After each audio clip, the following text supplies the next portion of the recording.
Hey, Chris Scott here. And Jonathan Creath with Creath Partners of Kuper Sotheby's International Realty. And we want to talk a little bit about what's happening in the Austin real estate market, share a few stats, a few updates, and more importantly, explain to you guys what it means, right? I think it's very useful to know, here's what's going on in the market. For example, right, like recently, home sales in the last month ticked up, right? They have ticked up a little bit. How much? So we're up about 11% from year over year. Gotcha. So we're up about 11%.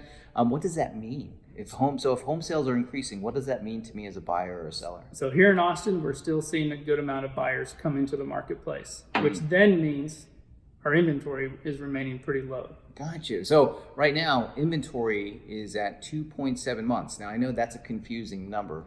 So when it comes to inventory, something to understand is that it indicates whether inventory is one of the measurements that we use to be able to explain whether it's a buyer's market, whether the market favors buyers, or whether it favors sellers. And right now at 2.7 months, it's well below the balanced market of between 6 and 7 months, right? Correct.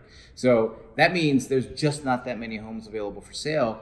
But like you said, more homes are selling, but we still have low inventory, which means it's probably a good time. If you're thinking of selling in the near future, now is probably a good time to be thinking about taking action. Now is a good time. Very true. And Gotcha. all different areas of Austin are selling pretty rapidly. Whether you're up north in the Round Rock, Georgetown area, head out west to Westlake, Steiner Ranch, even South Austin, all the way down to Buda, Kyle.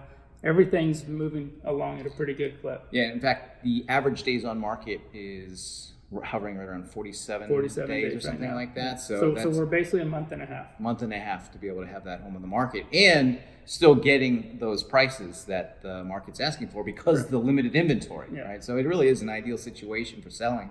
Now, if you're buying, what are some tips for buyers out there? You know, when there's not a lot of inventory out there, when the home's for sale, with limited options, but you know, you're going to be able, let's say, assume you find the one that you want. What are some tips for buyers? Well, even before you find the one that you want, the key is to make sure you're planning ahead so that you don't feel like you're just sacrificing a lot of things on your list to get into a home. Gotcha. So be able to plan ahead, have several months of looking because our inventory is low, you need to wait for several homes to hit the market before you make a decision in buying. Gotcha.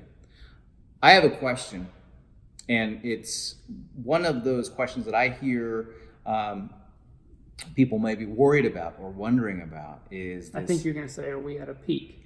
Are we at a peak, or is there a recession coming? And so what would you tell somebody who's saying, well, should I really buy right now because isn't there going to be a recession? So as of right now, what we're hearing from the analysts, which is where I get a lot of my data and facts from, is they're saying at least for the next 12 months, we're looking pretty solid here in Austin. Gotcha. So should I wait? Should I be waiting, or what's the... There's no reason to wait on purchasing because getting into the market is key. Gotcha. So it's important to get in because even if there were a recession, it's impossible to know how that's going to affect prices. Well, and the good news is historically, whenever we hit a recession, the Austin area, we only climb so quickly from an appreciation perspective. So we're only going to fall back so much. We're not going to fall like the other big markets fall. So it's important to get, that's why you're saying it's so important to get in. If you're looking to purchase, get in the market now because you're going to be protected over the long haul. Gotcha. So something that's important about next year, we have an election happening. Well, how does that affect housing? So it's going to be crazy watching the media and all the activity going on in America. And people do get caught up in the rumors and the hype and what's going on from state to state. So what we historically see happen in a year of a major election is as we get through the summer months, we start seeing people take a pause.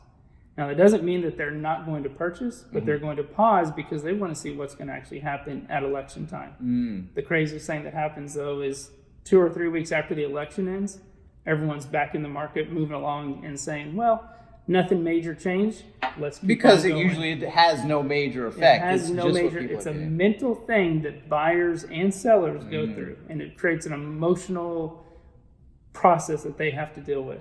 I think it's important to recognize, regardless of the time of year or regardless of whether there's an election happening, is that emotion has such a big influence in our entire decision-making process when it comes to buying and selling. And it's important to understand what potential influencers are out there. Like the media is a huge influence, right? You keep seeing, there's a lot of articles right now saying, oh, when's the next recession? When's the next recession? Yet when you look at the actual data, when you look at the Fannie Mae data or the Freddie Mac data, or you look at what the economists are saying is like, hey, things are going good right now. Jobs are good. When it comes to housing, supply is low. These are all good factors for us in housing. And why? It's still a good time to buy. It's still a good time to sell. And as your real estate advisor, that is one of our fundamental goals, is to make sure you're loaded up with information and accurate data so you don't get emotionally charged with a situation, that you're actually working off of factual information. Hey, if you'd like to get more details on how the current housing environment affects you personally or your home or your buying or selling decisions, feel to contact us. You can message us, you can email us, you can give us a call. We're available.